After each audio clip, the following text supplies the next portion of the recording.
Film diawali pada tahun 1986 di sebuah desa terpencil bernama Hwaseong dengan diperlihatkan kepada seorang detektif bernama Park yang pada kala itu sedang menemukan jasad seorang wanita bernama asli Hyang Sok di dalam saluran pembuangan air dengan kondisi tangan dan juga mulut yang sudah terikat.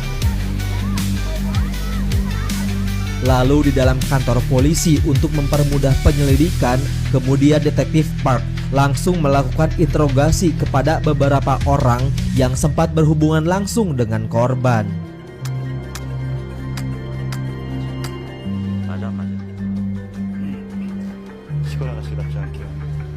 Namun, belum juga selesai oleh kasus sebelumnya.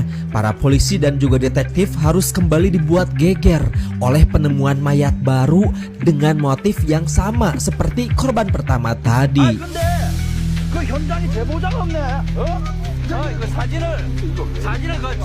Dan dapat kita simpulkan bahwa kejadian tersebut merupakan ulah dari seorang pembunuh berantai.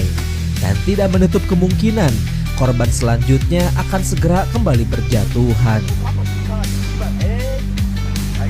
Detektif Park yang masih belum menemukan bukti apapun, di situ dia mulai menemukan sedikit petunjuk nih guys. Di saat istrinya mengatakan tentang gosip dari sebuah keluarga bernama B yang dijuluki sebagai sang pembuntut wanita.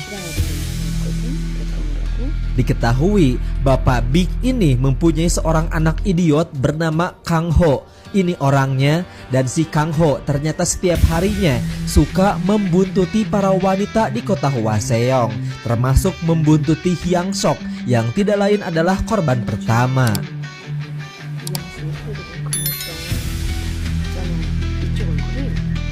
Mengetahui hal itu, Park kemudian memutuskan untuk langsung menginterogasi Kang meskipun dia belum terbukti sebagai pelaku.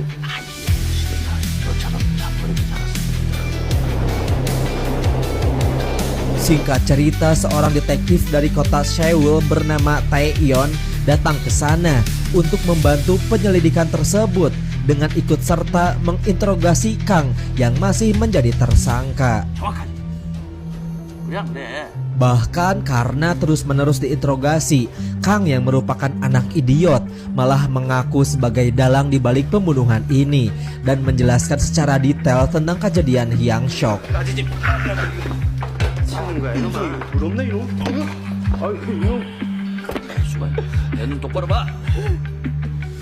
Dia bercerita pembunuhan ini diawali dengan membunuh Hyang Sok di area sekitaran rel, lalu dilanjut dengan mencekiknya menggunakan pakaian korban. Mendengar perkataan barusan, para polisi memilih untuk melakukan reka ulang kejadian di area sekitaran TKP.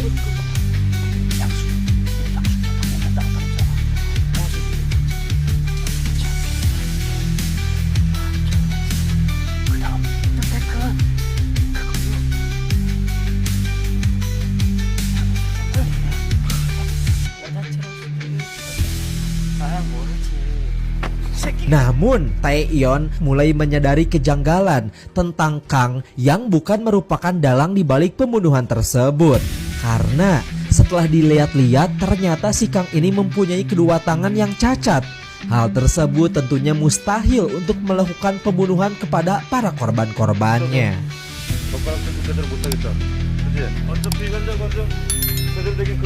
Di saat dia ini akan melakukan reka ulang kejadian, tiba-tiba saja suasana di TKP pun malah menjadi kacau akibat Kang yang berteriak memanggil ayahnya.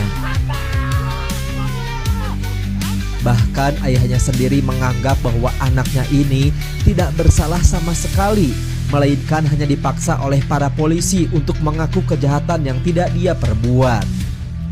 Karena situasi di sana sudah menjadi kacau, reka ulang adegan akhirnya dibatalkan dan berakhir dengan dibebaskannya Kang karena terbukti tidak bersalah. Semenjak kejadian barusan, pihak kepolisian kemudian memutuskan untuk kembali mendatangkan detektif senior bernama Dong Chul. Ini orangnya dalam membantu menangani kasus tersebut. Setelah mendapatkan penjelasan secara detail mengenai motif si pembunuh, detektif Dong Chul dan juga 3 orang detektif yang lain lalu bergegas menuju ke lokasi pembunuhan pertama. Di sana kemudian dia menyimpulkan bahwa ada kesamaan dari kedua korban, yakni sama-sama dibunuh di saat hujan turun.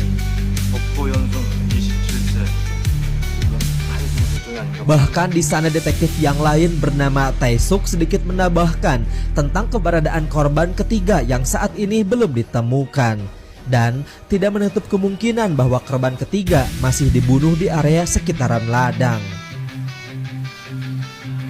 Lalu benar saja setelah unit polisi melakukan pencarian secara besar-besaran, korban pembunuhan ketiga pun berhasil ditemukan dengan kondisi yang sama persis seperti korban sebelumnya.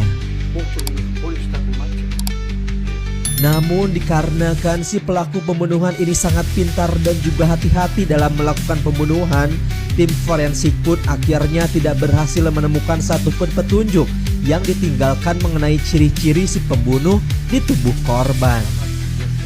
Sehingga di sana mereka memutuskan untuk menjebak si pembunuh dengan mengirimkan salah seorang anggota polisi bernama Kwon Kui untuk menjadi umpan dengan berjalan sendirian di tengah-tengah hujan turun. Akan tetapi, meskipun mereka ini sudah cukup lama menunggu, sayangnya si pembunuh sama sekali tidak menampakkan diri. Yang ternyata si pembunuh telah muncul di tempat lain dengan mengikuti seorang wanita yang juga berjalan sendirian di sekitaran ladang. Dan di saat si wanita sedang berjalan, tiba-tiba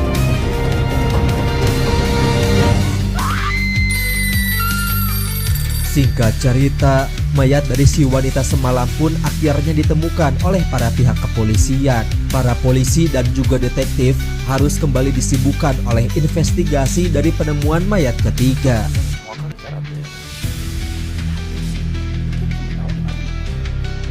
Setelah tiba di markas, para detektif yang sedang sibuk berdiskusi, mereka lalu didatangi oleh Kwon Kui yang menemukan petunjuk lain tentang si pelaku. Yang dimana setiap terjadi pembunuhan pada saat hujan, sebuah stasiun radio selalu memutar lagu berjudul Sad Letter dari salah satu requestan orang misterius. Bahkan ketika lagu diputar, maka akan selalu ada korban baru yang dilakukan oleh si pembunuh. Dan benar saja nih guys, setelah dicek, ternyata tanggal dan juga jam pemutaran lagu Sad Letter sama persis seperti kejadian pembunuhan dari korban keempat.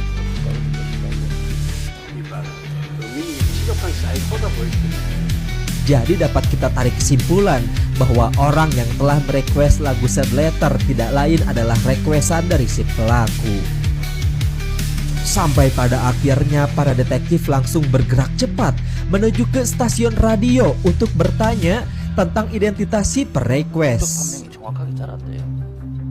Setelah sampai di sana, sungguh disayangkan, pihak stasiun radio ternyata sudah membuang semua data-data kemarin malam. Maka dari itu detektif langsung berusaha mencari data-data tersebut meskipun harus berakhir dengan kegagalan. Pada malam harinya detektif Park Yang-ko bersama dengan Taesuk kembali melanjutkan penyelidikan di area sekitaran ladang. Dan di sana mereka tanpa sengaja melihat gerak-gerik dari seorang pria misterius yang sedang beronani menggunakan pakaian dalam wanita.